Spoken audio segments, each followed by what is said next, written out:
السلام على الحسين يا حسين. الله الحكيم في كتابه الكريم. بسم الله الرحمن الرحيم.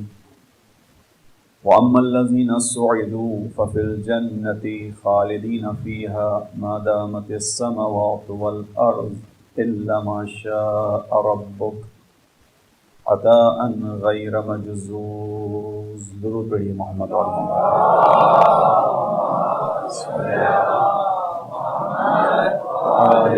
محمد وعجل فرجهم. عزیزان محترم، عشق ابو عبداللہ الحسین راہ نجات کے عنوان سے آج ہمارا چوتھا روز.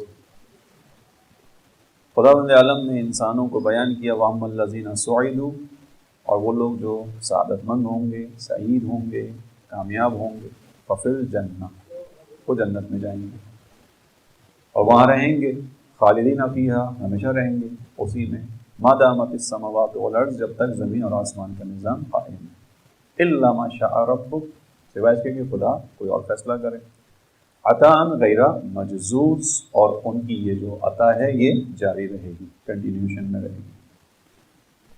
اس سے پہلے کی جو آیات ہیں اس کے اندر شقاوت کا تذکرہ ہے.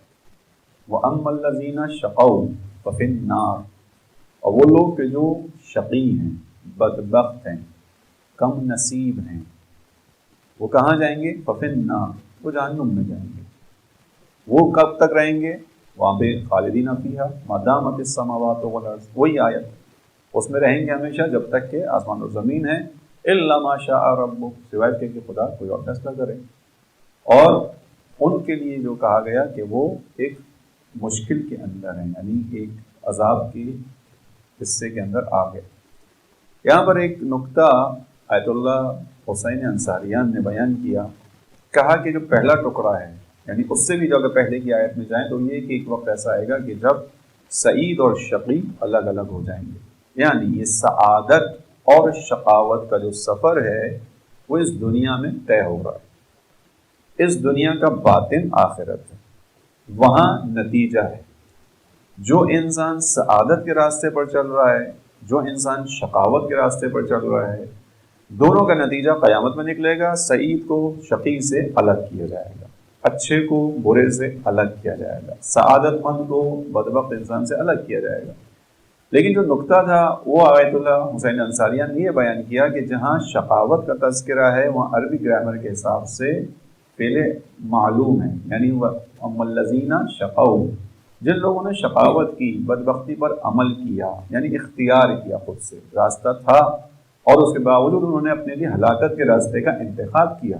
یا اگر ہماری پہلے یا دوسرے دن کا جو نقطہ تھا ذہن میں ہو کہ کیا انسان خود اپنے لیے شقاوت کا بھی راستہ اختیار کر سکتا ہے، تو ہم نے بیان کیا تھا کہ انسان جن چیزوں کے پیچھے جاتا ہے بعض اوقات وہ چیزیں وہاں اس کو میسر نہیں آتی.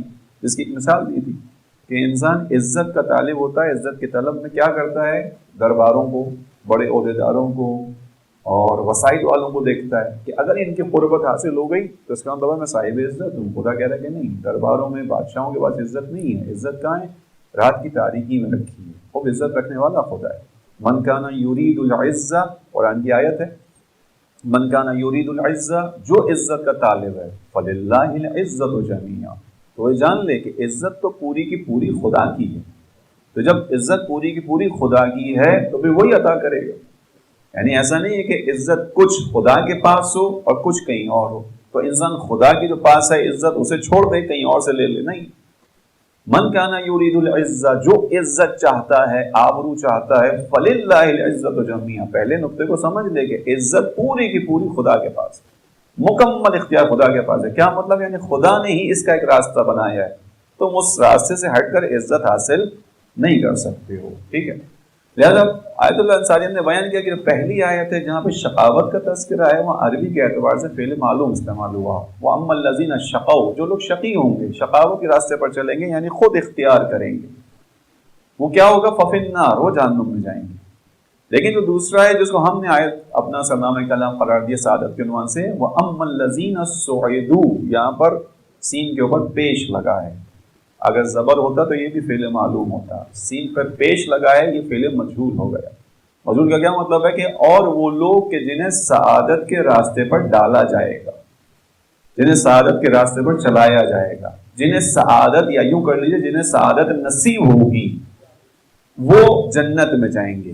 اس اعتبار سے انہوں نے ایک نقطہ یہاں پر بیان کیا کہ اس کا مطلب یہ ہے کہ انسان سعادت کے راستے پر خود سے زیادہ خداوند عالم کی مدد سے پہنچے گا۔ انسان کے لیے سعادت کا فیصلہ خدا کر رہا ہے، کہیں سے فیصلہ کیا جا رہا ہے۔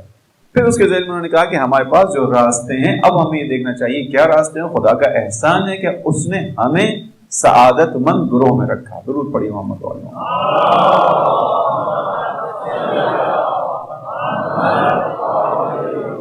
خود آغا انصاریان اس کی ذیل میں بیان کرتے ہیں کہ یہ جو دنیا ہے بہت محدود ہے، اس دنیا کے اندر محدودیتیں ہیں۔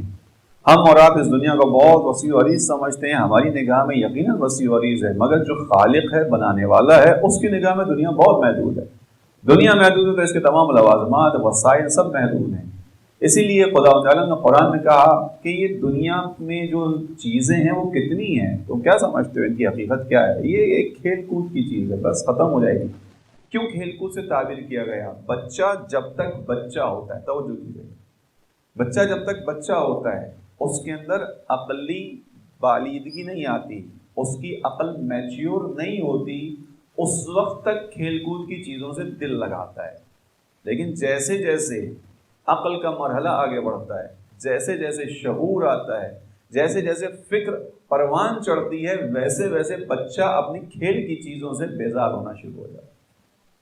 کیا مطلب ہے اس چیز کا؟ مطلب یہی ہے کہ جب تک تمہاری فکر بچگانہ فکر ہے، تم دنیا میں الجھے رہو گے، تم دنیا کی طرف مائل رہو گے، تم دنیا کی تقدوں میں رہو گے۔ آج یہ گاڑی ہے تو کل وہ گاڑی لے لوں، آج اس جگہ گھر ہے تو کل اس جگہ گھر لے لوں، آج اتنا بینک بیلنس ہے کل اتنا بنا لوں۔ دنیاوی عہدوں میں، ان چیزوں میں الجھے رہو گے۔ کیوں؟ کیونکہ تمہاری فکر بچگانہ فکر ہے۔ لیکن جب تمہیں اس بچگانہ فکر سے نجات ملے گی تو تم ہنسو گے کہ یہ بھی کوئی ایسی چیز ہے کہ جن کے پیچھے جانا چاہیے، یہ بھی کوئی ایسی چیز ہے کہ جس کی خاطر حق کو ناحق کر دینا چاہیے، یہ بھی کوئی ایسی چیز ہے کہ جس کی خاطر انسان دل لگائے۔ پھر جن کی عقل کامل ہوتی ہے، ان کی نگاہ میں دنیا کی کیا حیثیت ہوتی ہے؟ ان کی نگاہ میں دنیا کی یہ حیثیت ہوتی ہے کہ وہ کہتے ہوئے نظر آتے ہیں، یا دنیا غرری غیری، اے دنیا میرے علاوہ کسی اور کو دھوکہ دینا، علی نے تجھے 3 طلاقیں دے دی جس کے بعد رجوع نہیں ہو سکتا ہے، کیونکہ دنیا کی حقیقت سمجھی ہوئی ہے، دنیا حقیقت۔ اور روایات میں آیا کہ ائمہ علیہ السلام کے سامنے، امام علی علیہ السلام کے سامنے دنیا جلوہ کرتی ہے، امام علی علیہ السلام اس کے جلوے کو دیکھتے ہی نہیں۔ غرری بغیری، میرے علاوہ کسی اور کو جا دھوکہ دے، یعنی میری فکر پختہ ہے، میں خدا بند عالم کی جانب سے علم میں کلی کا مالک ہوں، خدا بند عالم نے جو علم عطا کیا ہے میں اس کا مالک ہوں، میں تیری حقیقت سے واقف ہوں۔ اور پھر انہی حقیقتوں کو ہمیں سمجھانے کے لیے مولا نے مختلف راستے اختیار کیے۔ کیا کہا کہ دنیا کا ظاہر سانپ کی طرح ہے۔ جب آپ سانپ کو دیکھتے ہیں اس کی جلد بڑی نرم نازک سی لگتی ہے، سلپری ہوتی ہے، شائننگ ہوتی ہے، اٹریکٹیو ہوتی ہے۔ سانپ سے ڈر سب کو لگتا ہے، معمولاً سب کو لگتا ہے ڈر، لیکن بہرحال اس کے کلرز ہوتے ہیں، بہت اٹریکٹیو کلرز ہوتے ہیں، خوبصورت نظر آتا ہے سانپ بعض اوقات۔ امام نے کہا کہ سانپ کا، دنیا کی حقیقت سانپ کی ہے، اس کا ظاہر سانپ کی طرح خوبصورت ہے، چکنا ہے اور اچھا لگتا ہے۔ باطن کیا ہے؟ زہریلا ہے، باطن زہریلا ہے۔ اس کے باطن تک اگر انسان پہنچ جائے تو کبھی اس دنیا کے چکر میں نہ آئے۔ لہٰذا جن لوگوں کو سعادت مند بنایا گیا، جو سعادت تک پہنچے، ففی الجنہ، وہ جنت میں۔ اب آگئے حسین انصاریان نے بیان کیا کہ دنیا محدود ہے، اپنی تمام وسعتوں کے باوجود محدود ہے، اور اس دنیا کو سمجھنے والے سمجھ گئے، دنیا سے آگے نکل گئے، انہوں نے پا لیا دنیا کی حقیقت کو۔ اور اس کے بعد کہتے ہیں کہ اس محدود دنیا کے باوجود سعادت کا راستہ، ترقی کا راستہ اس دنیا میں موجود ہے۔ خوب توجہ کیجیے گا، ہمارے یہاں روحانیت نہیں ہے، ہمارے یہاں دنیا کو چھوڑ کر جا کر کسی جنگل میں بیٹھنے کی تعلیم نہیں دی گئی۔ کیوں؟ کیونکہ ہمارے یہاں جو رول ماڈل ہیں وہ کون ہیں؟ رسول اللہ ہیں، رسول اللہ کے ساتھ ائمہ اطہار ہیں۔ اگر آپ اور میں مومن ہیں تو میرا اور آپ کا امیر کون ہے؟ علی بن ابی طالب علیہ الصلوۃ والسلام، امیر المؤمنین۔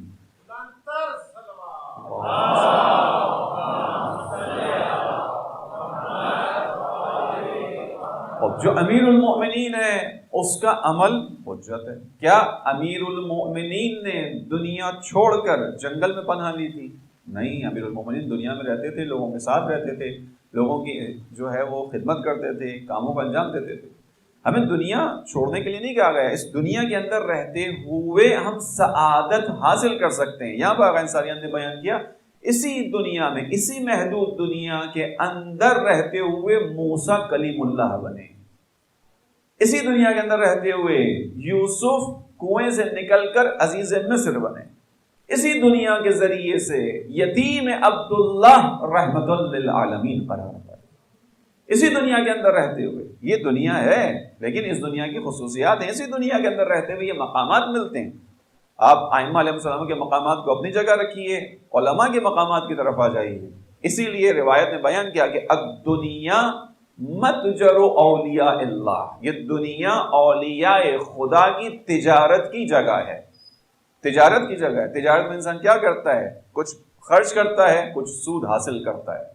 الدنیا متجر اولیاء اللہ، الدنیا مسجد احباء اللہ، یہ دنیا قابل مذمت اس معنی میں نہیں ہے کہ دنیا ہے، کیوں؟ کیونکہ الدنیا مسجد احباء اللہ، اگر یہ دنیا نہ ہوتی تو خدا کے محبوب بندے سجدہ کہاں کرتے؟ جب سجدہ نہ کرتے تو وہ مقام قرب کیسے ملتا انہیں؟ اسی دنیا کی زمین پر خدا کے محبوب بندوں نے سجدے کیے ہیں، یہ روایات ہیں، حدیث ہیں۔ الدنیا مسجد احباء اللہ، خدا کے محبوب بندوں کی سجدہ گاہ یہ دنیا، انہوں نے اسی دنیا کی اوپر اسی زمین پر سجدے میں اپنی پیشانیوں کو رکھ کر خدا کی قربت کے سفر کو طے کیا ہے۔ لہذا دنیا اسی محدودیت کے باوجود انسان کو سعادت تک پہنچا رہی ہے۔ دنیا اپنی باطن کے اندر اگر انسان توجہ دے تو سعادت تک بھی پہنچاتی ہے۔ اب انسان نے کرنا کیا عزیزوں؟ سعادت کے رستے کو سمجھنا ہے، سعادت کی جو وادی ہے اس میں قدم رکھنا ہے، اس میں آگے بڑھنا ہے۔ اور ہمیں اور آپ کو خداوند عالم نے اس سعادت تک پہنچایا ہے جو آپ کے سامنے شروع سے ہماری بحث ہو رہی ہے۔ امام حسین علیہ السلام کا عشق، امام حسین علیہ السلام کی محبت، امام حسین علیہ السلام کے لیے انسان کے دل میں پائے جانے والے احساسات، یہ سعادت کا بہترین ذریعہ ہے۔ آپ کے سامنے مستقل بات ہو رہی ہے۔ ائمہ علیہ السلام خود امام حسین علیہ السلام کی محبت کو کتنی اہمیت دیتے ہیں۔ دوسرے دن والی بحث یاد رکھیے گا کہ امام زمانہ نے خود امام حسین کو خداوند عالم کی قربت تک پہنچنے کا ذریعہ قرار دیا زیارت نائیہ میں۔ میرا سلام ہو کہ المتقرب الی اللہ بے محبت، آپ کی محبت کے ذریعے سے، امام حسین کے ذریعے سعادت ہے۔ سعادت ائمہ علیہ السلام کی محبت ہے، سعادت امام حسین علیہ السلام کی محبت ہے۔ ایک امام علی علیہ السلام کے حوالے سے حدیث سنا ہوں آپ کو، جناب سیدہ سلام اللہ علیہا نے بیان کیا،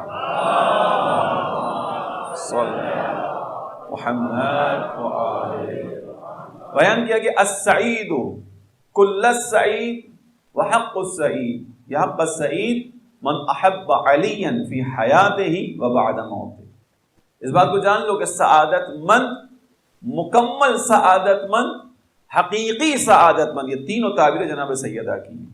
ان السعید، بے شک سعادت مند، کامیاب، نجات یافتہ، کل السعید، مکمل نجات یافتہ، مکمل سعادت مند، حق السعید، یا حق السعید، حقیقی معنی میں سعادت مند کون ہے؟ من احب علیا فی حیاتہ و بعد موتہ، جو علی سے ان کی حیات میں بھی محبت رکھتا ہو، ان کی موت کے بعد بھی محبت رکھتا ہو۔ سعادت کا راستہ ہے۔ خداوند عالم نے مجھے اور آپ کو سعادت کے ساتھ اس دنیا میں بھیجا ہے۔ لیکن عزیزو، سعادت کی وادی میں، سعادت مندی کی وادی میں، وہ سعادت جو انسان کی آخرت میں نجات کا ذریعہ ہے، نجات کا راستہ ہے، اس کی وادی میں امام حسین علیہ السلام کا مرتبہ اور مقام جدا ہے۔ ہم انہی چیزوں کو آپ کے سامنے گزشتہ 3 دنوں سے بیان کر رہے ہیں۔ تمام انبیاء، تمام ائمہ علیہ السلام، تمام ائمہ خداوند عالم کے منتخب بندے ہیں، تمام ائمہ علیہ السلام خدا کے محبوب بندے ہیں، لیکن امام حسین کی بات الگ ہے۔ امام حسین علیہ السلام کا مقام اور مرتبہ الگ ہے۔ ائمہ علیہ السلام نے، رسول اللہ نے ان تمام چیزوں کو بیان کیا۔ ایک حدیث آج آپ کے سامنے بیان کروں گا جو اس کے ذیل میں رسول اللہ صلی اللہ علیہ وآلہ وسلم سے نقل کی گئی۔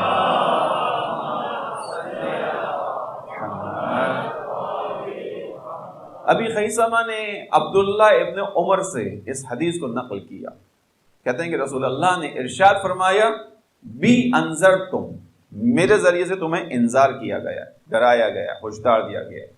وَبِعَلِيِّ اهْتَدَيْتُمْ، علی کے ذریعے سے تمہاری ہدایت کی گئی، بِأَنذَرْتُمْ میرے ذریعے سے ہوشدار کیا گیا، بِعَلِيِّ اهْتَدَيْتُمْ علی کے ذریعے سے ہدایت کی گئی۔ پھر یہاں پر عبداللہ بن عمر کہتے ہیں رسول اللہ نے قرآن کی سورہ رعد کی وہ آیت پڑھی کہ انما انت منذر ولکل قوم ہاد، آپ منذر ہیں، انذار دینے والے ہیں، اور ہر قوم کے لیے ایک ہادی ہوتا ہے۔ اس کے بعد پھر آگے حدیث کو جاری رکھا رسول اللہ نے، کہا وبالحسن اعطیتم الاحسان، حسن کے ذریعے سے تمہیں نیکی اور احسان دیا گیا ہے۔ ان عظمتوں کو سمجھنا ہے، وَآتَيْتُمُ الْإِحْسَانَ بِالْحَسَنِ آتَيْتُمُ الْإِحْسَانَ، حسن کے ذریعے سے تمہیں نیکی، کرامت، احسان دیا گیا ہے۔ وَبِالْحُسَيْنِ تَسْعَدُونَ، حسین کے ذریعے سے تم سعادت مند ہو جاؤ گے۔ وَبِالْحُسَيْنِ تَسْعَدُونَ وَبِهِ تَشْقُونَ، اور اسی کے ذریعے سے، یعنی اس سے اگر راہ منہ پھیرو گے گمراہ ہو جاؤ گے، شقاوت میں پڑ جاؤ گے۔ الا وان الحسین باب من ابواب الجنہ، کون راوی ہے؟ عبداللہ ابن عمر، ابھی خیثمہ نقل کر رہے ہیں، کیا روایت؟ الا وان الحسین باب من ابواب الجنہ، جان لو اس بات کو کہ حسین جنت کے دروازوں میں سے ایک دروازے کا نام، ان الحسین باب من ابواب الجنہ ومن عاداہ، اور جس نے اس سے انحراف کیا، حسین سے دشمنی کی، نتیجہ کیا ہوگا؟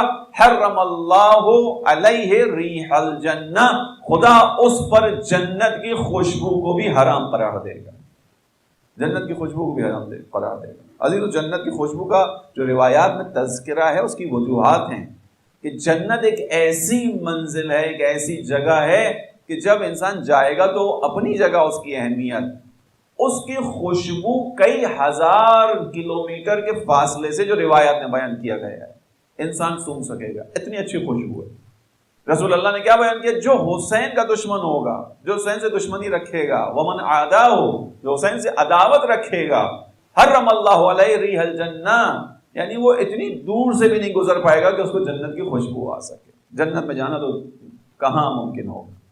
یہ رسول اللہ نے حدیث بیان کی ہے، ابھی خیثمہ نے اس کو نقل کیا ہے، کس سے؟ عبداللہ بن عمر سے۔ اب اس حدیث کے اندر غور کیجئے، بھی انذرتم، رسول اللہ نے کہا میں نے انذار دیا ہے، میں تمہیں بتا دیا اچھا کیا ہے برا کیا ہے، ہوشدار دیا ہے، تمہیں بتایا ہے کہ دیکھو مجھ سے پہلے کے انبیاء آئے تھے، انہوں نے تعلیمات دی تھی، انہوں نے بتایا تھا، انہوں نے ڈرایا تھا، انہوں نے قیامت کے بارے میں حکم دیا تھا، لوگوں نے، ان کی قوم نے، ان کی ملتوں نے، ان کی امتوں نے ان کے راستے کو چھوڑا، انحراف آیا، پھر خداوند عالم نے مجھے خاتم النبیین بنا کر مبعوث کیا، میں تمہارے درمیان انذار کر رہا ہوں۔ وَبِعَلِيِّ اهْتَدَيْتُمْ، خدا علی کے ذریعے ہدایت کر رہا ہے تمہاری، خدا نے تمہیں علی کے ذریعے سے ہدایت کی ہے، میں نے اپنا کام کیا، علی نے اپنا کام کیا۔ حسن تمہیں احسان کرنا سکھائیں گے، امام حسن کا جو دسترخوان ہے احسان ہے وہ ہمارے سامنے، امام حسین علیہ السلام کی کرامات، امام حسن علیہ السلام کی بخشش مثال ہے، ہر امام بخشش کیا کرتا تھا، لیکن بعض چیزیں بعض ائمہ علیہ السلام میں بطور خاص پائی جاتی ہیں، جیسے ہر امام عبادت گزار ہے، ہر امام سجاد ہے، لیکن ایک امام کا نام سید سجاد، ہر امام عبادت گزار ہے لیکن ایک امام زین العابدین ہے، ہر امام علوم کو شگافتہ کرنے والا ہے مگر ایک امام کا لقب باقر العلوم ہے، ہر امام صادق و سچا ہے مگر ایک امام کی پہچان صادق کے نام سے ہوگی، ہر امام کی خصوصیات ہے۔ امام حسن کی خصوصیت کرم کے حوالے سے، امام حسن علیہ السلام کے ذریعے سے رسول اللہ نے بیان کیا کہ تمہیں کرم سکھایا گیا ہے، کرم کی وادی میں ڈالا گیا ہے۔ وَبِالْحُسَيْنِ تَسْعُدُونَ، حسین کے ذریعے سے تم سعادت تک پہنچو، حسین کا راستہ اگر چھوڑ دیا، پھر آگے بیان کیا وَبِهِ تَشْقُونَ، اس کے راستے سے ہٹو گے تو شقاوت میں پڑ جاؤ گے، شقی بن جاؤ گے۔ عزیزوں، امام حسین علیہ السلام کا راستہ اسی لیے رسول اللہ نے ظاہراً بیان کیا، حسین منی وَأَنَا مِنْ حسین، حسین مجھ سے ہے، میں حسین سے ہوں۔ یعنی ایک وقت ایسا ہے کہ جب تمہیں رسول کے راستے کی پہچان کرنی ہو تو دیکھو میں اپنے بعد پہچان دے رہا ہوں، میرے بعد پہچان علی ہے، علی کے بعد پہچان حسن ہے، اور اگر اس زمانے میں پہنچ جاؤ جہاں شقاوتیں اپنے عروج پر پہنچ جائیں، اتنے عروج پر پہنچ جائیں کہ رسول کی آل کو میدان میں گھیر کر لایا جائے، اس وقت اگر دیکھنا چاہو حق کہاں ہے، سعادت کہاں ہے، تو حسین منی وَأَنَا مِنْ حسین، یاد رکھنا میری اس حدیث۔ پھر حسین ایک راستہ بنائیں گے، قیامت تک وہ راستہ چلے گا، حسین کی اولاد اس راستے پر چلے گی۔ بس عزیزوں، خدا بند عالم نے ہمیں اس سعادت کے راستے پر ڈالا ہے۔ بالحسین تسعدون، یہ یہاں پہ مضارع کا صیغہ استعمال ہوا، حسین کے ذریعے سے کامیابی ہمیشہ ملے گی تمہیں دنیا و آخرت میں، جو زیارت عاشورہ میں ہم نے پڑھا کہ اللہم اجعلنی انک وجیہا بالحسین فی الدنیا وفی الآخرہ، دنیا و آخرت میں سعادت، آبرومندی امام حسین کے ذریعے سے۔ خدا نے یہ دسترخوان آمادہ ہمارے سامنے رکھا ہے، اب یہ ہماری ہمت کے اوپر ہے کہ ہم اس دسترخوان سے کتنا چنتے ہیں، اس دسترخوان سے کتنا اٹھاتے ہیں۔ انسان بعض اوقات کم ہمتی دکھاتا ہے، انسان کی ہمت کم ہوتی ہے، معمولاً ایسا ہوتا ہے۔ میں نے شروع کے دنوں میں آپ کے سامنے بیان کیا ہے کہ کہیں ایسا نہ ہو قیامت میں ان حسرتوں میں سے کہ جو مرنے کے بعد ایک انسان کو خدا بیان کرتا ہے ہوگی کہ اے کاش مجھے واپس پلٹا دیا جائے تاکہ میں جانے کے بعد جو اچھائی کی توفیق خدا نے دی تھی اس پر عمل کر لوں۔ کہیں ایسا نہ ہو امام حسین کی محبت بھی ان محبتوں میں سے ہو کہ انسان سوچے کہ خدایا تو نے اتنا عظیم سرمایہ دے کر بھیجا تھا، دوبارہ پلٹا دے، میں اس سرمایہ کو دوبارہ استعمال کروں گا، جا کے دوبارہ اس محبت کی وادی میں قدم رکھوں گا، میں اس محبت کی وادی میں خود کو غرق کر دوں گا۔ لیکن شاید انسان یقیناً انسان کو موقع نہیں ملے گا۔ بس رسول اللہ نے بیان کیا بالحسین تسعدون، دنیا و آخرت کے اندر اگر سعادت چاہتے ہو، بلندی چاہتے ہو، بزرگی چاہتے ہو تو یاد رکھو راستہ حسین ہے۔ اب یہ خدا کے وہ اٹل فیصلے عظیم جو خدا نے کی، کسی کے بدلنے سے یہ فیصلے بدلنے والے نہیں ہیں۔ مجھے اور آپ کو اس راستے پر چلنا ہے۔ دنیا آخرت میں جس نے سعادت حاصل کی، جن قوموں نے سعادت کا راستہ دیکھا، امام حسین کے ذریعے سے دیکھا۔ آپ کے سامنے وہ مشہور بات ہے جو 2006 میں جب حزب اللہ لبنان نے جنگ جیتی، اسرائیل باہر گیا، ناکام ہو کر گیا، 33 دن کی جو جنگ ہے مشہور ہے، اس واقعے کو کئی دفعہ بیان کیا گیا۔ 33 دن کی جنگ تھی، حزب اللہ نے کامیابی حاصل کی۔ لوگوں نے آ کر کہا کہ یہ اس 33 دن کے اندر جو آیا تھا 2006 میں اسرائیل، اس نے باقاعدہ حملہ کیا تھا اور یہ کہہ کے کیا تھا کہ اب حزب اللہ کا خاتمہ ہے، ختم۔ اتنی شدت کے ساتھ حملہ تھا، زمینی حملہ تھا، ہوائی حملہ تھا، دریائی حملہ تھا، ہر جگہ سے حملہ کیا گیا تھا، کسی جگہ سے چھوڑا نہیں گیا تھا۔ 33 دن لگاتار حملے، اور وہ وقت آ گیا تھا کہ سید حسن نصر اللہ کے بقول کہ ہم اس سوچ میں تھے کہ اب کیا کریں گے۔ سید حسن نصر اللہ کے انٹرویوز آئیں اور انہوں نے بیان کیا، اس چیز کو واضح بیان کیا۔ انہوں نے کہا ہم اس سوچ میں تھے، اور ابھی شہید قاسم سلیمانی کی شہادت کے بعد بھی جو انٹرویوز ہے اس میں یہ تھا کہ اس وقت قاسم سلیمانی وہاں موجود تھے، سید حسن نصر اللہ، شہید اماد المغنیہ اور سید حسن نصر اللہ، شہید قاسم سلیمانی۔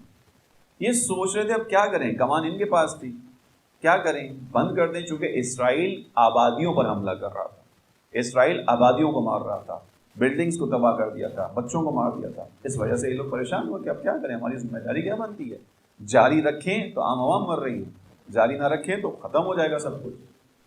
ظاہر ہے اب یہ مکتب ولایت کے چلنے والے ہیں، اپنی طرف سے فیصلہ نہیں کرتے، رہبر سے رجوع کیا، رہبر کو پیغام دیا کہ ہم اس نتیجے پر پہنچیں کہ شاید ہمیں جنگ کو روکنا پڑ جائے، ہم رک جائیں۔ رہبر نے پیغام دیا کیا کرو، چند دن کی زحمت اور برداشت کرو، کامیابی تمہاری۔ رہبر کا پیغام یہ تو آن ریکارڈ چیزیں ساری حسن نصر اللہ نے خود بیان کی، اور جب جیت گئے تو انہوں نے کہا تھا، جب ان کو لوگوں نے تعریف کی، تمجید کی، انہوں نے کہا یہ میری کامیابی نہیں ہے، یہ تو فقط وظیفے کی ادائیگی تھی، یہ کامیابی تو ولایت کی کامیابی ہے۔ جو ہمیں رہبر نے کہا ہم نے اس پر عمل کیا تھا۔ عزیز، اسی حزب اللہ کی جنگ کے دوران جب ختم ہو گئی تو لوگ آئے، حزب اللہ کے نوجوانوں سے انٹرویو کیا، کہا کہ تم کس بنیاد پر، کس اسلحے کی بنیاد پر لڑے، کیسے کامیابی حاصل کی؟ حزب اللہ کے نوجوانوں کا جواب کیا تھا؟ سب کے ذہنوں میں ہونا چاہیے، مخصوصاً نوجوانوں کے ذہن میں، کئی دفعہ سن چکے ہیں آپ اس بات کو۔ کیا جواب دیا تھا؟ کہا تھا کہ ہماری کامیابی کے پیچھے امام حسین علیہ السلام۔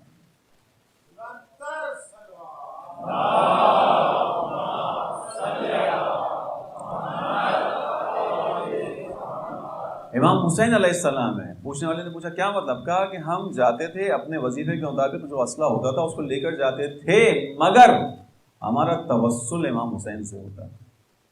یعنی سادہ الفاظ میں ہمارا اعتماد ہمارے اس اسلحے پر نہیں ہوتا تھا جو ہمارے ہاتھ میں ہوتا تھا، ہمارا اعتماد، ہمارا بھروسہ ان راکٹس پر نہیں تھا جو ہمارے ساتھ تھے۔ یہ ایک نابرابر جنگ تھی۔ آپ خود سوچیے، ایک طرف ہوائی جہاز، فائٹر پلینز آئیں، ان کے ذریعے سے حملہ ہو، ایک طرف بحری بیڑا ہو اسرائیل کا، ایک طرف بری فوج ہو، ٹینک ہو، اور ایک طرف فقط چند میزائل ہوں، ہاتھ میں لے جانے والی اسلحہ ہو، رائفلز ہوں، اس سے مقابلہ کیا جائے، چند راکٹس ہوں بس۔ حزب اللہ کے نوجوانوں نے کہا، چاہیے وہ نوجوان ہیں جو حقیقت میں میدان میں تھے، جو تکلف نہیں کر رہے، جو حقیقت میں میدان میں ہیں، جنہوں نے جنگ جیتی ہے، وہ کہہ رہے ہیں ہماری اس کامیابی کے پیچھے امام حسین، ہمارا اعتماد، ہمارا توکل، ہمارا بھروسہ امام حسین پر تھا۔ ہم لڑائی کے مورچوں پر بیٹھ کر کیا کرتے تھے؟ دشمن پر نگاہ رکھنے کے ساتھ ساتھ زیارت عاشورہ کا ورد کیا کرتے تھے۔ زیارت عاشورہ کا ورد کیا کرتا ہے؟ انسان کو حوصلہ عطا کرتا ہے، امام حسین علیہ السلام سے وابستہ کرتا ہے، امام حسین علیہ السلام کی یاد۔ یہ جو بالحسین تسعدون ہے، یہ فقط ایک ظاہری معنی کے اندر نہیں ہے کہ آخرت میں، بار بار آپ کے سامنے بیان کر رہا ہوں، امام حسین کا راستہ فقط آخرت کے لیے نہیں ہے۔ کسی کے ذہن میں اگر یہ آئے کہ آخرت میں کامیابی حسین کے ذریعے سے ہے، تو حقیقت میں حسین کو پہچانا ہی نہیں ہے۔ حسین علیہ السلام وہ ہیں جو دنیا و آخرت میں سعادت عطا کرتے ہیں، دنیا و آخرت میں سعادت۔ اسی لیے ہمیں سکھایا کہ کہو خدا سے کہ خدایا دنیا و آخرت میں حسین کے ذریعے سے آبرومند بنا۔ دنیا و آخرت میں حسین راستہ دکھائیں گے، امام حسین کا راستہ۔ کیوں؟ کیونکہ امام حسین کا راستہ مشقت کا راستہ ہے، امام حسین کا راستہ قربانی کا راستہ ہے۔ تم جب حسین کے راستے پر چلتے ہوئے قربانی دو گے تو نتیجہ کیا ہوگا؟ سعادت تمہاری ہوگی۔ لیکن عزیزو، امام حسین کا راستہ فقط قربانی نہیں ہے، اس کو بھی ذہن میں رکھیے۔ امام حسین علیہ السلام نے کربلا کے اندر جو نمائش کی ہے، نمائش مثبت معنی میں، جس چیز کو دکھایا ہے لوگوں کو، وہ کیا ہے؟ فقط اسلحہ، فقط سپاہی، یہ دکھایا امام حسین نے یا نہیں؟ امام حسین علیہ السلام نے ایک انسان کامل کی تصویر کھینچی ہے کربلا کہ کربلا کے اندر اسلحہ بھی ہے، سپاہی بھی ہے، اطاعت بھی ہے، کربلا کے اندر قرآن بھی ہے، عبادت بھی ہے، مناجات بھی ہے۔ یہ کامیابی کا راستہ ہے۔ یعنی ایک انسان کامیاب کب ہوتا ہے؟ جب ان تمام چیزوں سے جڑا ہوا ہو، جب ایک انسان کی زندگی میں تمام چیزیں ہوں تو کامیاب ہوتا ہے۔ امام حسین نے یہی کر کے دکھایا۔ جو 9 محرم کو جنگ کی تیاری ہوئی، دشمن کی طرف سے اعلان جنگ ہونے لگا، امام حسین نے حضرت عباس علمدار کو کہا کہ جاؤ ان سے کہو آج جنگ نہ کریں، ایک دن تعطیل کریں، اگلے دن پر لے کر جائیں۔ اس کے ساتھ کیا جملہ کہا تھا؟ اے عباس جانتے ہو انی احب الصلاۃ، میں نماز سے محبت رکھتا ہوں۔ بالحسین تسعدون کا حصہ ہے یہ، اس کو الگ نہیں کیجیے گا۔ یہ مت سمجھیے گا کہ امام حسین فقط جہاد، ظاہری جہاد، امام حسین فقط تلوار، امام حسین کی راہ میں اگر ہم بات کریں آگے بڑھنا ہے، سعادت کا راستہ طے کرنا ہے تو فقط یہ کام کرنے نہیں۔ امام حسین علیہ السلام اس سے پہلے کہ تلوار اٹھائیں، امام حسین علیہ السلام خدا کے عبد خاص ہیں۔ آیت اللہ ایک کتاب ہے قاسم سلیمانی کے بارے میں لکھی گئی، خوبصورت کتاب ہے مکتب سلیمانی۔ اس کے اندر یہ نقطہ ہے، ہم سب چونکہ قاسم سلیمانی کو ابھی دیکھ چکے ہیں، بچوں نے بھی دیکھا ہے، ہمارے ذہن میں شخصیت ہے، ہم متاثر ہیں اس شخصیت سے، چاہتے ہیں کاش اس کی کردار کی کچھ جھلک پڑ جائے ہم پر، کہ ایک ایسا انسان جو دوران غیبت کبریٰ ظہور امام کا زمینہ فراہم کرنے والوں میں سے ہے، جو دشمن امام کو للکارنے والا ہے، جس نے دشمن امام کو للکار کر شکست فاش دی ہے، اس کا نام ہے قاسم سلیمانی۔ ان کے بارے میں کتاب لکھنے والے نے لکھا کہ قاسم سلیمانی اس سے پہلے کہ ایک مجاہد ہو میدان جنگ کا، کسی اور میدان کا مجاہد تھا۔ چونکہ اس میدان میں کامیاب ہوا تھا تو جنگ کے میدان میں زیادہ کامیاب ہوا۔ کون سا میدان؟ کہا وہ میدان جو نفس کا میدان ہے۔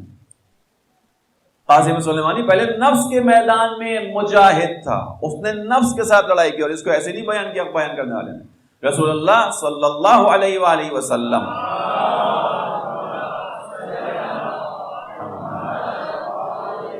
کے زمانے میں افراد واپس آئے جنگ کر کے، زخمی، زخم کے نشان، خون بہ رہا ہے زخموں سے، تلوار کے نشان ہیں، تیر کے نشان ہیں، نیزوں کے نشان، آئے رسول اللہ کے سامنے۔ رسول اللہ نے کیا کیا؟ مرحبا بقوم، ویلکم کیا، ویلکم کرتا ہوں، آئی ویلکم یو آل، مرحبا بقوم، تم سب کو ویلکم کرتا ہوں۔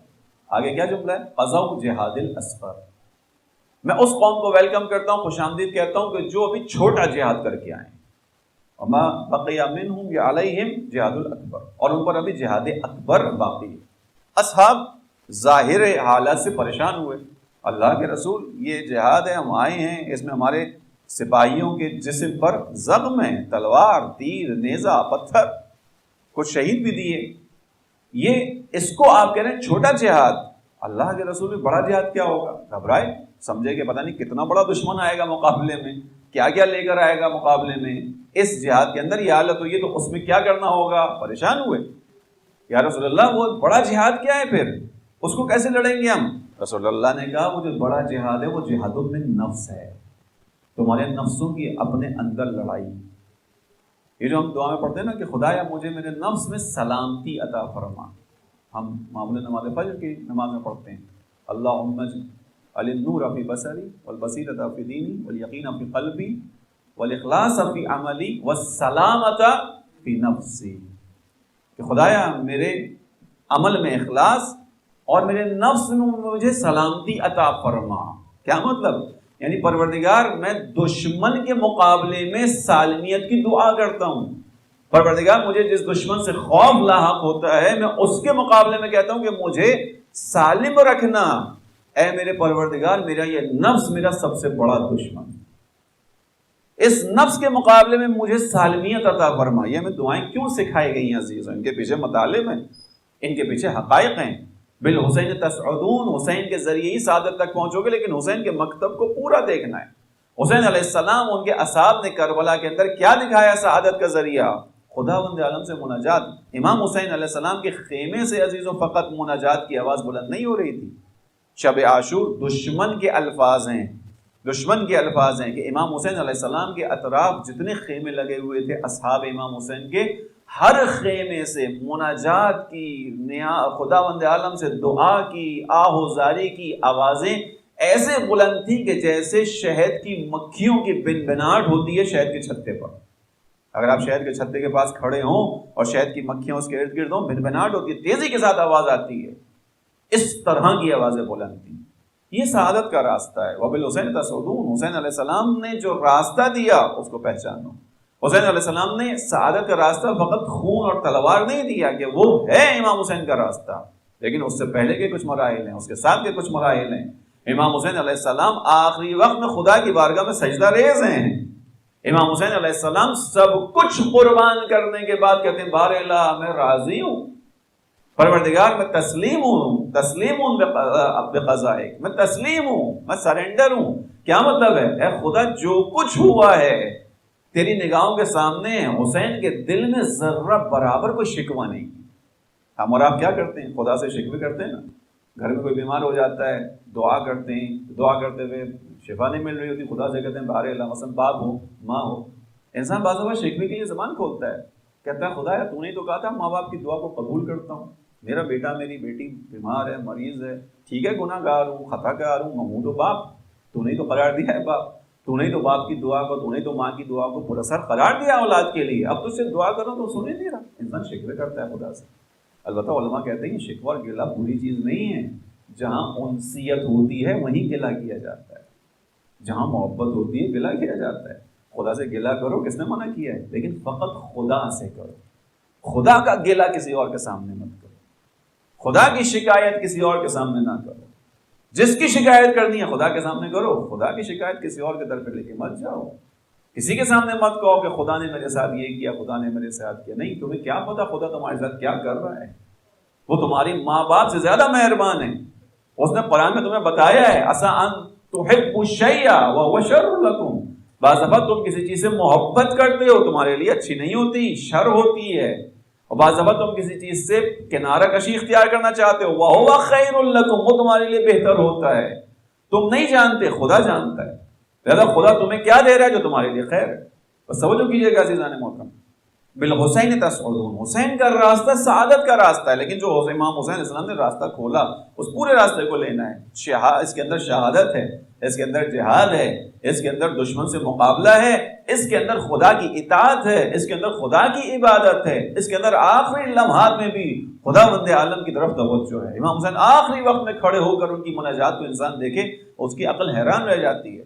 یا غیاث المستغیثین، اے فریاد کرنے والوں کی فریاد سننے والے، اے وہ پروردگار جو اس کائنات کا چلانے والا ہے۔ امام حسین ان لمحات میں خدا کی حمد و ثنا کر رہے ہیں، ان لمحات میں میرے پاؤں میں درد ہو جائے، میری زبان پر خدا کی حمد نہیں آتی۔ امام حسین علیہ السلام سب دے چکے، اکبر دے چکے، علی اصغر دے چکے، قاسم دے چکے، سب دے چکے، حسین علیہ السلام کی زبان پر یہاں بھی حمد و ثنا ہے۔ عزیز تو یہ امام حسین کا راستہ ہے۔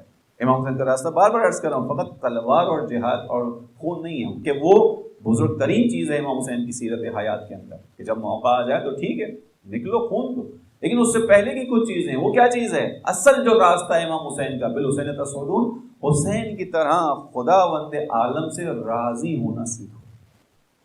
رضا الہی، خدا سے راضی ہونا سیکھو۔ حسین علیہ السلام کون ہے جو خدا سے راضی ہیں، خدا بند عالم کی رضا کی تلاش میں آئے ہیں۔ جابر ابن عبداللہ انصاری نے بیان کیا کہ ایک مرتبہ پانچویں امام محمد باقر علیہ السلام پانی دے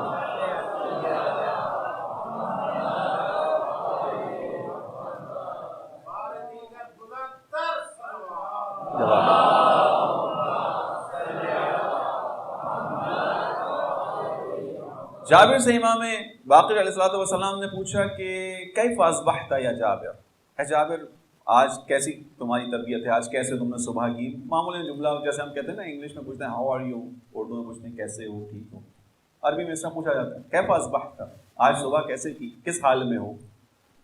اس نے کہا مولا میری حالت یہ ہے کہ میں مرض کو صحت مندی پر، تندرستی پر ترجیح دیتا ہوں، مرض کو، بیماری کو صحت مندی پر ترجیح دیتا ہوں۔ رضا کے اوپر بات کر رہے تھے جابر، میں خدا سے راضی ہوں، اور اس رضا کی دلیل کیا ہے کہ میں مرض کو جو ہے وہ صحت مندی پر ترجیح دیتا ہوں، فقر کو غنا پر ترجیح دیتا ہوں، یعنی فقیر ہوں، راضی ہوں اس بات پر بنسبت اس کے کہ میرے پاس پیسہ ہو۔ اسی طرح موت کو حیات پر ترجیح دیتا ہوں۔ اپنے اعتبار سے جابر نے ایک اچھا بیان دیا کہ میں بہت سادہ انسان ہوں، بہت زاہد انسان ہوں، جابر کا ایک مقام ہے، میں یعنی جابر کے والد سے ایسی بات نہیں کر رہا منفی، جابر کا مقام یہ ہے کہ رسول اللہ نے جابر کے ذریعے پانچویں امام کو سلام پہنچوایا تھا۔ جابر ناقل ہیں رسول اللہ سے سلسلہ شروع ہو کر پانچویں امام تک، یعنی اسی کے اندر ایک نقطہ ہے، کیا ہے کہ جابر وہ شخصیت ہے کہ جس نے رسول اللہ کی بھی زیارت کی، امام علی کی بھی زیارت کی، امام حسن کی بھی زیارت کی، امام حسین کی بھی زیارت کی، امام زین العابدین علیہ السلام کی بھی زیارت کی، اور پانچویں امام محمد باقر کی زیارت کی۔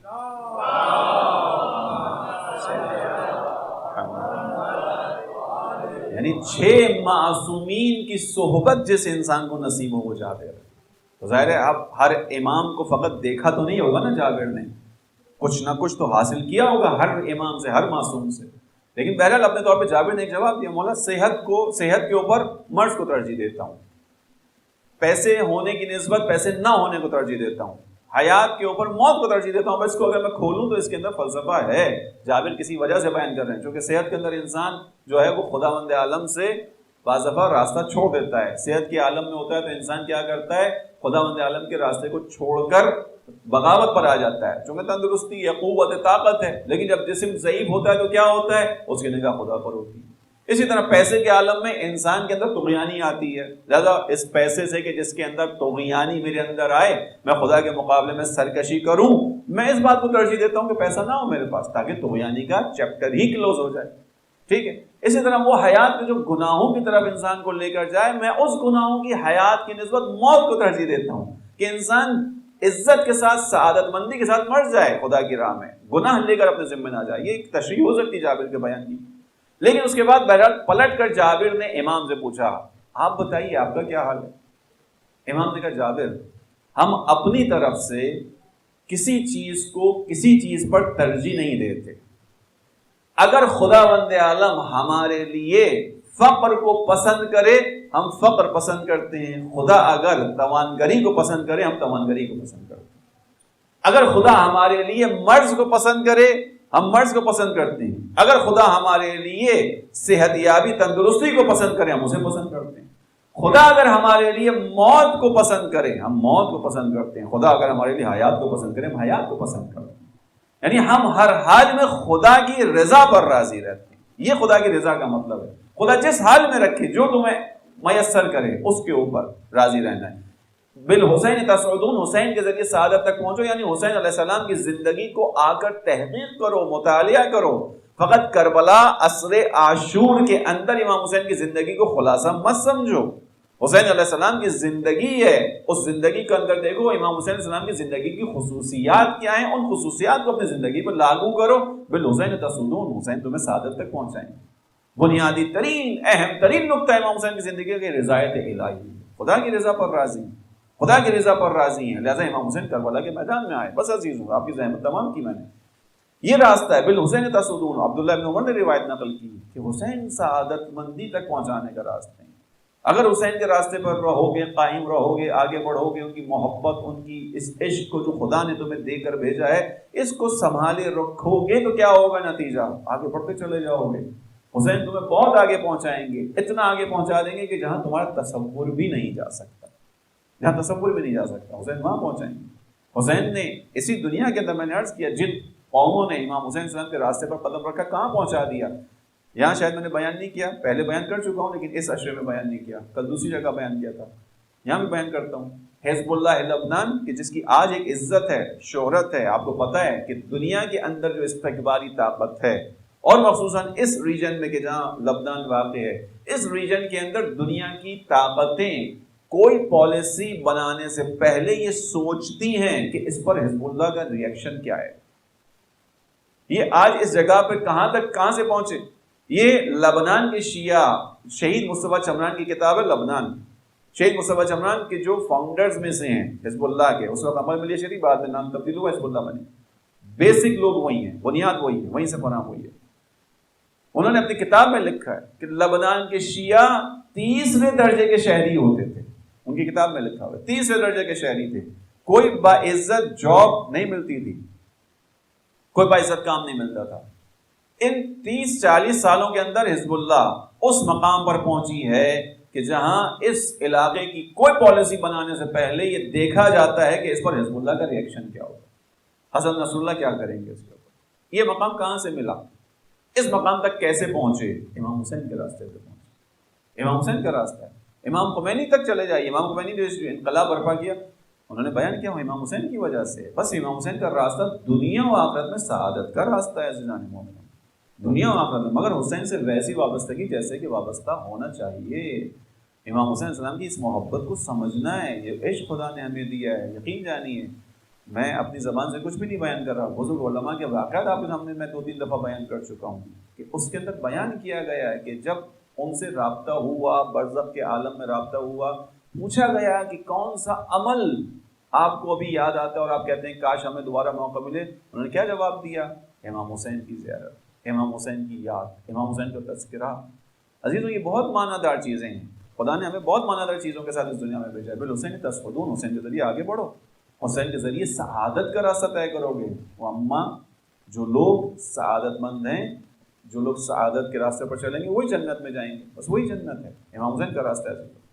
امام حسین علیہ السلام سے دوری کا تصور بھی ایک مومن کے لیے بہت دشوار ہونا چاہیے، دوری ہر معنی میں، ذکر، آنسو، ہر معنی میں، ہر چیز میں دوری۔ واقعہ نقل کروں اور آپ کی زحمت تمام کروں، مصائب کی طرف آؤں۔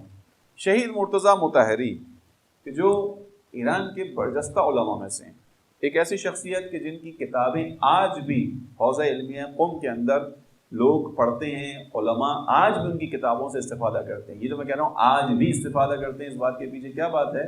کب انہوں نے وہ اپنی کتابیں لکھی یا ان کی تقریروں کو جمع کیا گیا؟ شہید مطہری کی شہادت انقلاب کے ابتدائی سالوں میں، ظاہراً 81 یا 80 کے اندر شہادت ہے، یا 82 کے اندر 82، کتنے سال ہو گئے ابھی؟ تقریباً 30 سال ہو گئے، ہے نا؟ تقریباً 30-40 سال ہو گئے، بلکہ 40 سال ہو گئے۔ 40 سال پہلے جو ان کی کتابیں تھیں، 40 سال پہلے جو ان کی فکر تھی، جو سوچ تھی، وہ آج بھی لوگوں کو گائیڈ کرتی ہے، آج بھی لوگ ان کی کتابوں سے استفادہ کرتے ہیں۔ اور اس لیے امام خمینی نے بیان کیا تھا کہ مطہری کی سوچ، مطہری کی بات بلا استثناء اسلامی ہے۔ بلا استثناء اسلامی کا کیا مطلب ہے؟ یعنی جو بیان کیا ہے وہ اسلام ہے۔ بہت مشکل ہے یہ چیز کہ ایک انسان کتاب لکھ رہا ہو، تحریر لکھ رہا ہو، تقریر کر رہا ہو اور اس کی بات 100% اسلامی ہو، کہیں نہ کہیں تو آمیزش ہوتی ہے چیزوں کی۔ امام خمینی جیسی شخصیت نے کہا بلا استثناء اسلامی، جو آثار اٹھاؤ گے شہید مطہری کا اسلام کی عکاسی ہے، وہ شہید مطہری ایسی شخصیت۔ انہوں نے اپنے زمانے میں بہت اچھی تعلیم حاصل کی اور چونکہ بہت زبردست دماغ تھا، بہت زبردست ان کا انداز تھا، اور میں نے عرض کر دیا اس کی ایک مثال کی کتابیں، ان کی 52-56 کتابیں تقریباً جو آج تک رائج ہیں معاشرے کے اندر، اور لوگ استفادہ کرتے ہیں، طالب علم استفادہ کرتے ہیں، آج بھی ان کی فکر گائیڈ لائن ہے انسانوں کے لیے۔ لوگوں نے ان کے دوستوں نے کچھ کہا کہ آپ ایسا کریں کہ آپ حوزے میں تو پڑھتے ہیں، یونیورسٹی سے بھی ڈاکٹریٹ کی ڈگری لے لیں۔ اس زمانے میں تھوڑا سا رواج ہوا تھا، رائج ہوئی تھی چیزیں، یونیورسٹی کا ماحول، الہیات کا شعبہ تھا، الہیات تھیولوجی کی ڈپارٹمنٹ میں۔ شیخ متحری نے کہا کہ ڈگری لے کر کیا کروں گا؟ کہا کہ دیکھیے اس وقت دنیا ایسی ہے، مارکسزم ہے، سوشلزم ہے، کیپٹلزم ہے، یہ تمام چیزیں جو ہیں نا وہ اپنی ایسا ایسا جڑیں پھیلا رہے ہیں. خدا نے آپ کو صلاحیت دی ہے، آپ نقد کرتے ہیں، آپ اسلام کی فکر بیان کرتے ہیں. اب یہ باتیں صرف مجالس میں تو بیان ہوتی نہیں ہیں، اب سرکلز ہو گئے، سیمینارز ہونے لگے، لہٰذا آپ ڈاکٹریٹ کی ڈگری لیں. نتیجے میں کیا ہوگا؟ آپ کا تھوڑا سا فیم بڑھے گا. اس فیم سے کیا ہوگا؟ یہ ہوگا کہ لوگ آپ کو بلائیں گے، جو نیوٹرل لوگ ہیں، معتدل لوگ ہیں، وہ آپ کو اپنے محفلوں میں بلائیں گے، بات اسلام کی پہنچے گی. شیخ متحری نے کہا کہ ٹھیک ہے، اگر اس ذریعے سے اسلام کی خدمت ہو سکتی ہے میں یہ کام کرتا ہوں. شیخ متحری نے ڈگری کے لیے کوشش کی، امتحان دیا، اور ان کو اس زمانے میں شاہ کے زمانے میں تہران یونیورسٹی سے فیکلٹی آف تھیولوجی کے اندر ڈاکٹریٹ کی ڈگری مل گئی. شیخ متحری وہاں استاد بھی لگے. اب وہی جو دوست ان کے تھے، یہ خود علماء میں سے تھے دوست بہت سارے، اور کچھ سادہ بھی تھے، انہوں نے شیخ متحری سے کہا میں بات کہاں تک لے کے آیا ہوں، کیوں لے کر آیا ہوں شیخ متحری کی بات، کہ حسین کا راستہ نہیں چھوڑنا ہے، وہی سعادت دے گا، اور اس کو پھر آخر میں بیان کروں گا. شیخ متحری جب ڈاکٹریٹ کی ڈگری حاصل کر چکے تو اب سیمینار ہو رہے ہیں، کانفرنسز ہو رہی ہیں، اور ساتھ ساتھ مجالس بھی پڑھتے ہیں، امام حسین پہ روتے بھی ہیں، رلاتے بھی ہیں، ممبر پر بھی بیٹھتے ہیں. ان کے دوستوں نے کہا، جنہوں نے ان کو قائل کیا تھا، انہوں نے کہا کہ دیکھیں اب آپ ڈاکٹر بن چکے ہیں، اب آپ کے نام کے ساتھ کیا لگتا ہے؟ پہلے لگتا تھا مولانا متحری، حجت الاسلام متحری، اب آپ کے نام کے ساتھ لگتا ہے ڈاکٹر مرتضیٰ متحری. مطلب آپ کی کلاس اوپر چلی گئی. جو ظاہر نگاہ سے دیکھنے والے لوگ ہیں ان کی نگاہ میں ڈاکٹر اور یہ القاب کچھ عہدہ ہے، ان کی نگاہ میں ان کے اندر کوئی حقیقت نہیں. شیخ متحری سے انہوں نے اپنے انداز میں کہا کہ اب آپ ڈاکٹر متحری ہیں، اب آپ کی ایک کلاس بن چکی ہے، آپ کا ایک جو ہے وہ مطلب ایک آن ہے ہو گئی آپ کی. اب آپ کیا کریں؟ اب آپ فقط سیمینارز اٹینڈ کیا کریں، اب آپ فقط سیمینارز میں جایا کریں، سمپوزیم میں جایا کریں، اب آپ فقط یونیورسٹی میں جا کر تقریر کیا کریں.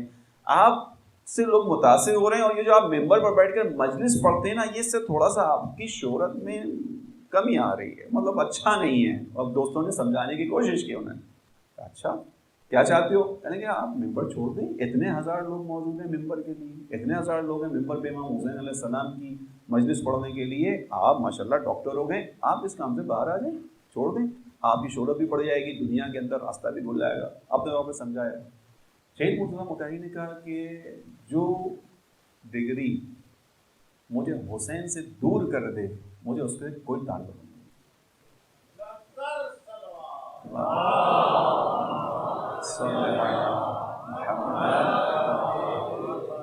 یہ تم لوگ ہو، اب میں اپنے الفاظ میں کہہ رہا ہوں، یہ تم لوگ ہو کہ جن کی نگاہ بہت سطحی ہے، جو تم لوگ ہو کہ تم لوگ سمجھتے ہو کہ عزت کا راستہ یہ القابات ہیں، یہ عہدے ہیں.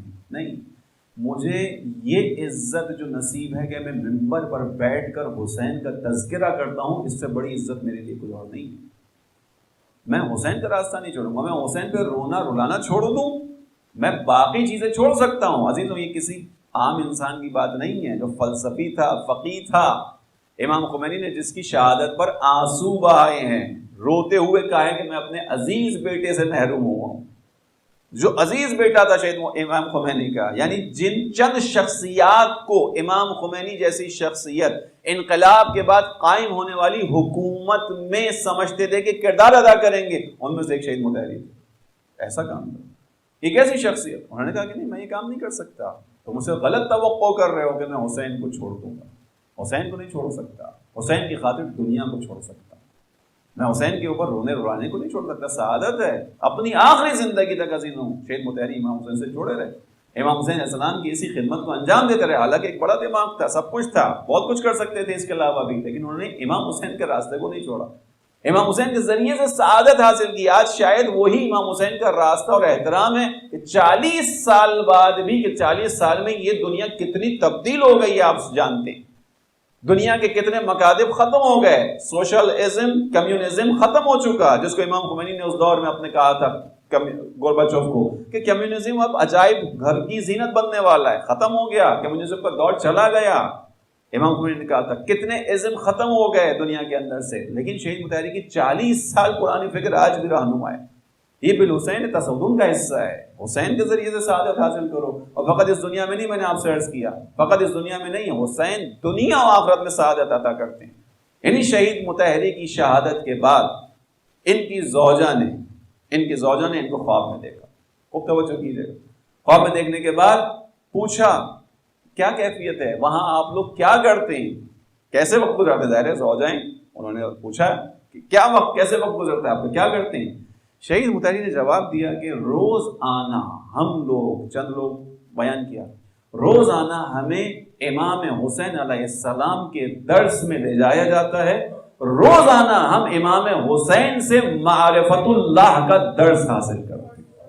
یا عالم برزخ میں عزیز اللہم اجعلنی وجیہا بالحسین فی الدنیا والآخرہ ہے، حسین کی حکومت دنیا اور آخرت میں، برزخ میں، قیامت میں حسین علیہ السلام کی دنیا۔ شہید مطہری جیسی شخصیت کیا کرتے ہیں؟ روزانہ، کتنا بڑا افتخار ہے مرتضیٰ مطہری کے لیے کہ روز حسین کی زیارت، روز حسین علیہ السلام کے درس میں جاتے ہیں۔ معرفت اللہ، اللہ اکبر، اللہ اکبر، معرفت اللہ کا درس حسین سے کوئی حاصل کرے، مقام ہے پھر دنیا والآخرہ یہی عزیز، بالحسین تسعدون، حسین کے ذریعے سے آگے بڑھو، حسین کو معمولی مت سمجھو، یہ حسین علیہ السلام کا دامن خدا نے دے دیا ہے، اس کو اس حد تک مت سمجھو کہ فقط آنسو بہا کر امام حسین علیہ السلام کے اوپر فقط ثواب لے کر جاؤ گے، ثواب تو خود بخود مل جائے گا۔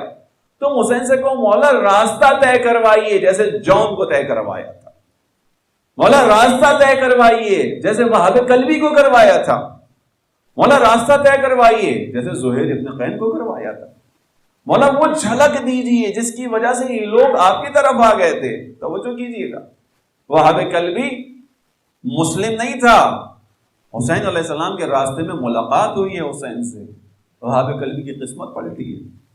ایسا مسلمان، ایسا فالوور، ایسا ماننے والا کہ جان قربان کر دی حسین کے اوپر۔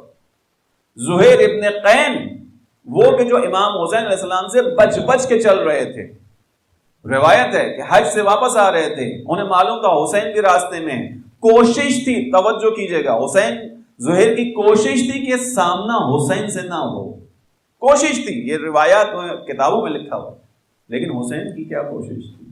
حسین چاہتے تھے کہ زہیر کا سامنا ہو، کیوں؟ کیونکہ حسین جانتے تھے کہ زہیر کے دل میں ایک نور ہے، اس نور کو حیات دینی، اس نور کو حرارت دینی، اور وہ وقت آیا کہ امام حسین علیہ السلام کے سامنے زہیر کا خیمہ لگ گیا، اور اس کے بعد امام حسین علیہ السلام نے زہیر کو پیغام دیا، امام حسین علیہ السلام نے زہیر کو بلایا کہ آؤ، امام حسین کا پیغام لے جانے والا گیا زہیر کے پاس، زہیر بیٹھے ہوئے اپنی زوجہ کے ساتھ کھانا کھا رہے تھے، امام حسین کا قاصد پہنچا، کہا تمہیں حسین نے بلایا، لقمہ زمین پر رکھ دیا، دسترخوان پر رکھ دیا، سوچنے لگے کچھ، زوجہ نے کہا کیا سوچ رہے ہو؟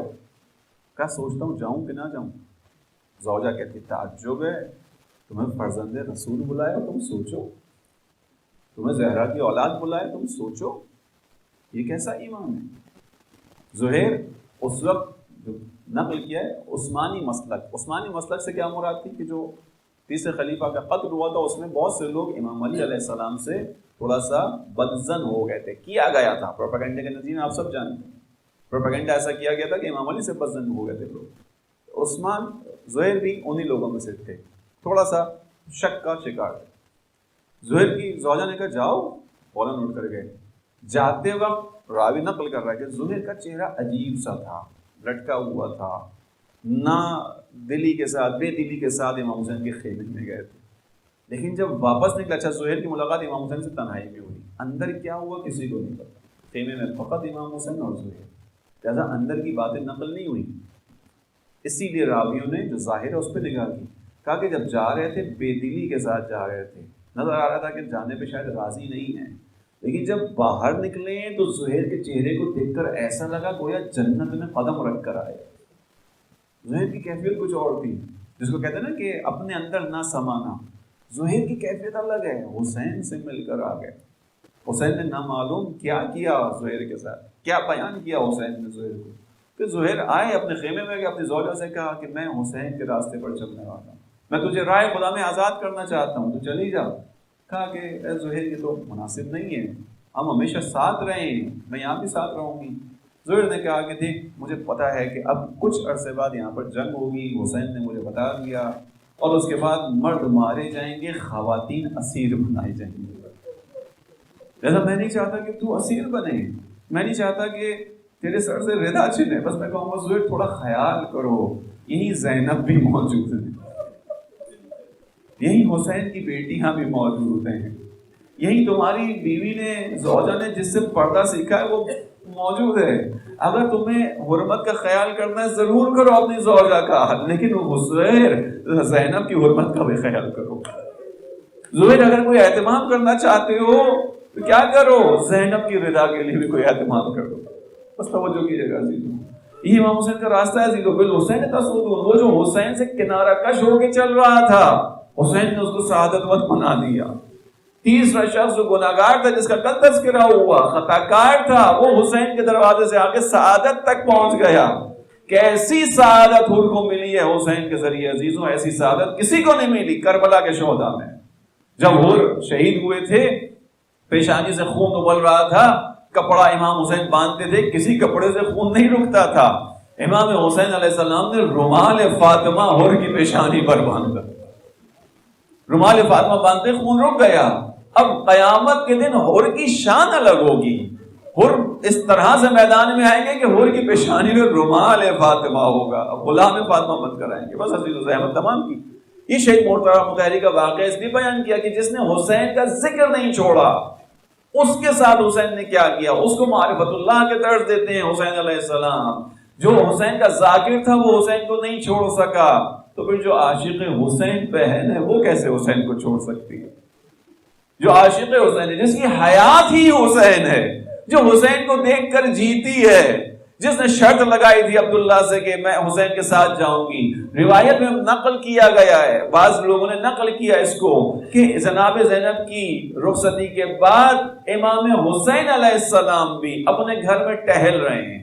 پوچھا بیٹا کیا ہوا، کیوں ایسے بے چینی سے ٹہل رہے ہو؟ امام حسین نے کہا 3 دن ہو گئے زینب کو نہیں دیکھا ہے.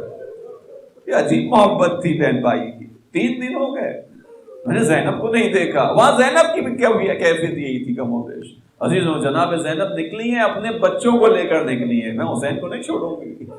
ایک ذاکر حسین کا ذکر نہیں چھوڑا جو مرتضیٰ مطہری ہے، جانتا ہے کہ کتنی بڑی سعادت ہے. حسین کی بہن کیسے حسین کو چھوڑے، حسین کو کیسے کہا چلے جاؤ؟ نہیں، ساتھ گئی ہیں، اپنے بچوں کو لے کر آئی ہیں. بس عزیزوں کربلا کا میدان آیا، ہر کسی نے عاشور کے دن اپنی اپنی قربانی کو پیش کیا ہے. بالحسین تصودون، حسین کے سامنے وجیح ہونا ہے، حسین کے سامنے آبروبند ہونا ہے. ہر کوئی اپنی اپنی قربانی کو دینے کے لیے تیار ہے. رات کو ماؤں نے بیٹھ کر بچوں کو سمجھایا ہے. عجیب ماں ہے عزیزوں یہ. ہر ماں اپنے بچے کو جینے کی دعا دیتی ہے. ہر ماں اپنے بچے کو مشکل سے بچنے کی تدبیر سکھاتی ہے. اگر کہیں خطرہ ہو مائیں بچوں کو روکتی ہیں، بچاتی ہیں، بچنے کی تدبیر بچاتی ہیں. یہ مائیں، کربلا کی مائیں اپنے بچوں کو خیموں میں بٹھا کر کہتی ہیں کہ اگر کل کربلا کے اس میدان میں، کل عاشور کے دن اگر تمہارے ہوتے ہوئے حسین پر آنچ آ گئی تو تمہیں بخشیں گے نہیں. عجیب مائیں ہیں یہ، عجیب جذبہ ان ماؤں کا. زینب بھی اپنے بچوں کو آمادہ کرتی ہیں عزیزوں. بس وہ وقت آتا ہے امام حسین علیہ السلام کی خدمت میں جناب زینب کے بچے آتے ہیں. آنے کے بعد اذن طلب کرتے ہیں. امام حسین تھوڑا سا تعلق سے کام لیتے ہیں، کہتے ہیں شاید تمہارے بابا راضی نہ ہو، عبداللہ ساتھ نہیں ہے. جناب زینب کہتی ہیں بھائی جب میں نکل رہی تھی تو عبداللہ نے مجھے حوالے کیا تھا بچوں کو، کہا تھا کہ میری طرف سے ایک اپنی طرف سے حسین کو قربان کروں، میں حسین کے ساتھ دینے والوں میں سے نہیں ہو سکوں گا. بس عزیزوں وہ مرحلہ آیا. اب یہ بچے نکلے. عمر سعد کے کچھ جملے باز راوی نے نقل کیے، کہتا ہے دیکھ کر مجھے تعجب ہوا کہ یہ بھائی بہن میں کیسی محبت ہے کہ بہن اپنی اولاد قربان کرنے کے لیے بھیج رہی ہے. عبداللہ ابن سعد سے، عمر ابن سعد سے نقل ہوا. بہرحال یہ بچے میدان میں آئے، جنگ کی. اب ظاہر ہے عمر کم ہے، سن کم ہے. اس کے بعد وہ مرحلہ آتا ہے عزیزوں کہ ایک بچے کی شہادت ہوتی ہے، ایک بچہ زمین پر گرتا ہے، اور زمین پر گرتے ہیں. محمد ان کے کنارے پہنچتے ہیں، سہارا دیتے ہیں، حوصلہ دیتے ہیں، کہتے ہیں بھائی گھبراؤ نہیں، میں بھی تمہارے پیچھے پیچھے آنے والا ہوں. عزیزوں دوسرے بچے کی بھی شہادت ہوتی ہے. اب دستور یہی ہے کہ جو اس زمین پر گر رہا ہے حسین اسے خیموں میں لے کر آ رہے ہیں. اور ساتھ میں ایک اور دستور ہے، اگر آنے والا جوانان بنی ہاشم میں سے ہے تو زینب آگے بڑھ کر خیمے میں اس کو تحویل لیتی ہیں، اس کو دریافت کرتی ہیں، اس کی لاشوں کو خیمے میں ترتیب سے رکھا جاتا ہے۔ اب حسین علیہ السلام ان لاشوں کو لے کر آئے، جیسے راوی نے نقل کیا آپ کے سامنے بیان کر رہا ہوں۔ امام حسین علیہ السلام ان بچوں کو لے کر خیمے کی طرف آئے عزیزوں، لیکن وہی بہن جو جوانان بنی ہاشم کے آنے پر خیمے کی دیوڑی پر ملتی تھی، گھر خیمہ پر ملتی تھی، وہ بہن کہیں نظر نہیں آتی۔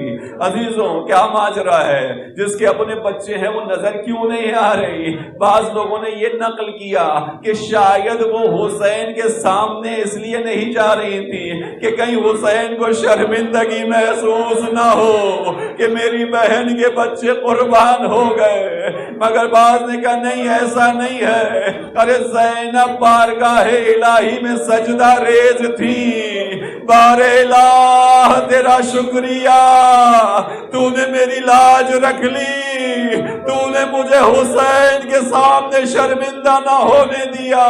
کل قیامت میں ماں پوچھے گی زینب میرے حسین کی راہ میں کیا قربان کیا، تو کہہ سکوں گی ماں 2 بچے لائی تھی، میں نے حسین کی راہ میں قربان۔ سیعلم الذین ظلموا ای منقلب ینقلبون۔ بار الہ اس توسل کو اپنی بارگاہ میں قبول فرما۔ خدایا تو رحمت کا واسطہ جہاں کہیں فرش عذاب بچھا، اس فرش عذاب کو بچھانے والوں، اس فرش پہ آنے والے تمام مؤمنین کی جان مال عزت آبرو کی حفاظت فرما۔ خدایا تو رحمت کا واسطہ دنیا بھر کے تمام مظلوموں کی مدد اور نصرت فرما۔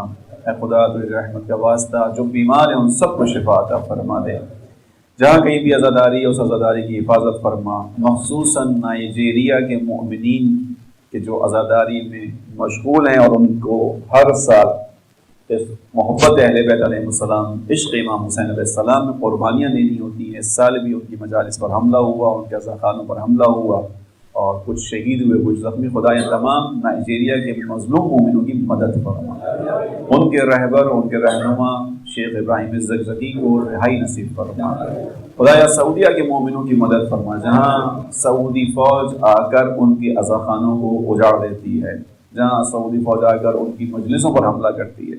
خدایا بحرین کے مومنوں کی مدد فرما، جہاں پر وہ عزاداری کر رہے ہیں اور ہمیشہ مشکلات میں کرتے ہیں۔ خدایا جہاں جہاں فرش عزا ہے اس فرش عزا کی حفاظت فرما۔ تو یہ رحمت کا واسطہ تمام مراجع و اعظام کو صحت و سلامتی و عنایت فرما، اپنے آپ کی حجت کے ظہور میں تعجیل۔